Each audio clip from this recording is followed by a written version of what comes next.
Hello guys, I'm back again and I'm with a whole new, totally different video with you guys today. I'm going to be talking about childhood, ADHD, and autism. So first, I'm going to start off with what is ADHD and autism. ADHD is a disorder that can cause hyperactivity in kids and adults, causing troubles with focusing, regulating emotions, struggling with interpersonal relationships, work, or schooling. ADHD is under the spectrum of autism. And then whereas autism has many more variety of symptoms, autism is categorized by repetitive behaviors, difficulties with social interaction and communication, or restrictive/repetitive patterns of thought and behavior. By definition. Not only does studies show ADHD is inherited through mothers, but studies say environmental factors can come into play as well.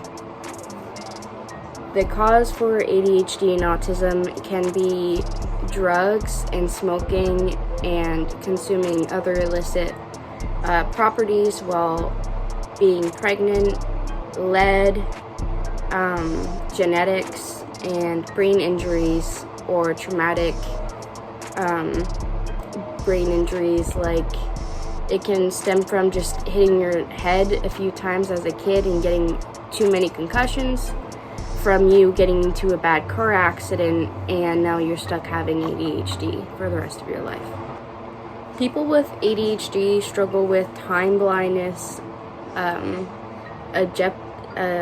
object permanence, forgetful, or losing items that are important to them that they need for work or school, like a pencil or their wallet or keys or their phone, little things like that.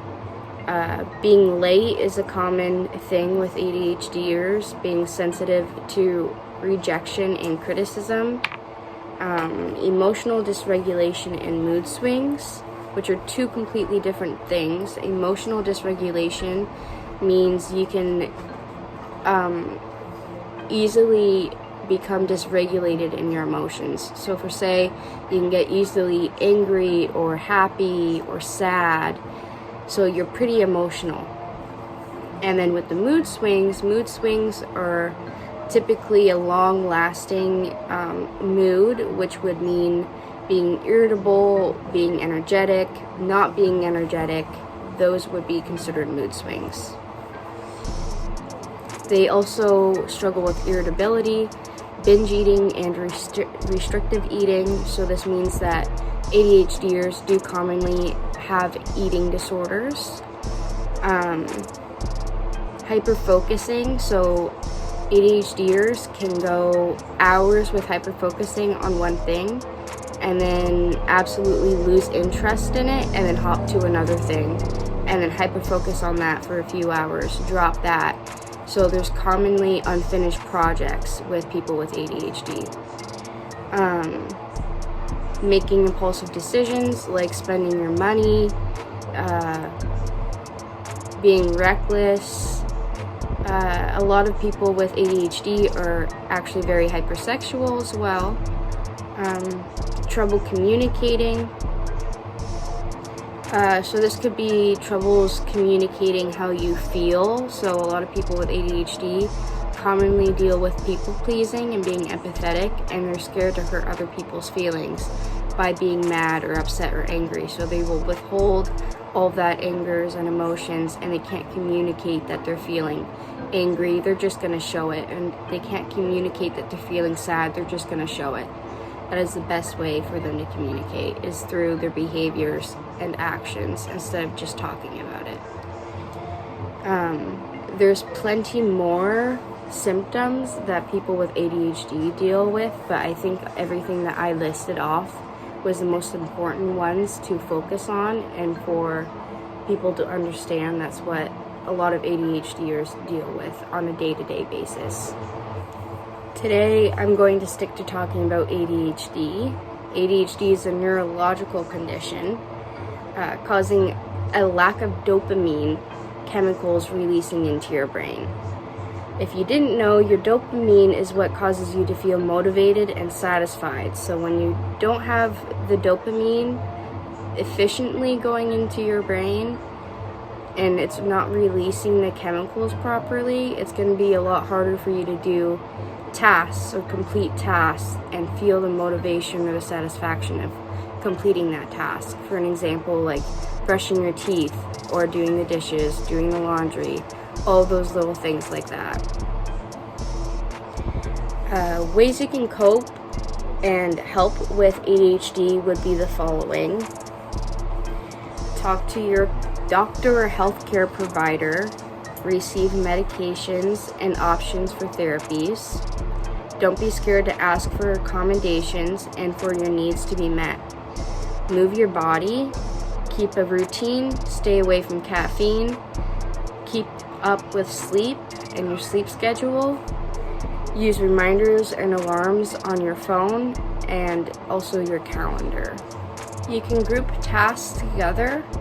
For an example, you can brush your teeth and shower at the exact same time. Or you can put on your clothes and then put on your deodorant right afterwards. Whatever you prefer to group together as a task, you can do that to help limit yourself to feel so stressful about all the tasks that you have to do throughout the day. I would also suggest finding yourself a double buddy. So a double buddy would be somebody who would be around for you to help you clean, even if that's just sitting in a room on their phone. The motivation for ADHDers would be cleaning for others. A big thing that you can do for your loved one that has ADHD would just to be telling them that you're coming over all of a sudden, and then they're gonna hyper clean for the next 3 hours before you come over. And then just what you do is you show up and don't even say anything about their clean house. You just show up because you know at the end of the day you got them to clean their house for you. Trust me, every ADHDer will prefer that, and it will help them out tremendously. Things that I use for my coping mechanisms when I was diagnosed, and I still use to this day because I still struggle with my ADHD symptoms and remembering things till this day. Walking and listening to music would be one, and organizing. That's why I'm constantly organizing different little things. I can organize something after just organizing that one thing, just because organizing gives me the dopamine to be able to do all my tasks, and it makes me feel good. So that is something I use. Using highlighters. So I constantly have highlighters on me. These bad boys, I highlight everything, even if it's not important. If it helps with either seeing the image or the text that you're reading, but also remembering it, so you're double reading, which goes into this next one, which is reread and rewrite everything. So everything I will read twice over, and then everything I will write twice over. I have a book. I have plenty of books, actually, that I'm constantly writing in, because writing helps me remember. The 30-day rule, I don't know if you guys know what the 30-day rule. The 30-day rule is you can either make or break a habit in 30 days. So either if you want to make a habit of something, you have to stick to it for every day for 30 days. Or if you want to break a habit, you need to completely stop doing this bad habit that you have for 30 days, and then you could be able to cut it out. Sticky notes for reminders would be one of the other things I used a lot. I was recommended to this by my friend Faith Huffman, and ever since I was recommended to use sticky notes, I use sticky notes a lot. I always have a package of sticky notes. As you saw in my last video, I was writing down little things for me to either remember or be hopeful for, or to look at for me to be able to tell myself or remind myself. I hope this video helped you guys out and helped you understand ADHD and autism a little bit more. This is not a diagnostic tool, by the way. I'm in no way, shape, or form telling you you have ADHD or autism.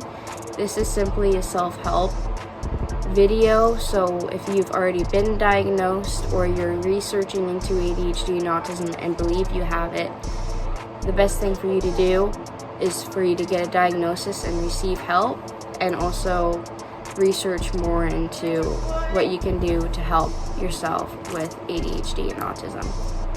Much love to you all.